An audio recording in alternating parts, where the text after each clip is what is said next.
કૌશિકભાઈને અમે મળીએ છીએ. નક્કી કરીશું. હા હા વાત ચાલુ છે. તમારે એવું કરવું કરવા તમારે એમને વિચારવાનું કે આ બે દીકરીઓ એકલી છે.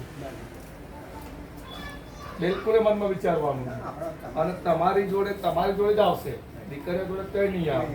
તમને લોકો એમ જ સમજાવશે કે દાદા દીકરીઓ તો નાની છે, ના સમજ છે, બરોબર. પણ તમે વડીલ છો એ રીતે તમને લોકો સમજાવવા માટે વડીલો આવશે. પણ તમારા મોઢે એક જ સવાલ કે ભાઈ આમાં હું જાણતો નથી, મારી દીકરીઓ જે કર્યું છે કે મારી દીકરીઓને જ તમે પૂછો. એ જે નિર્ણય લે એ જ નિર્ણય મારો છે.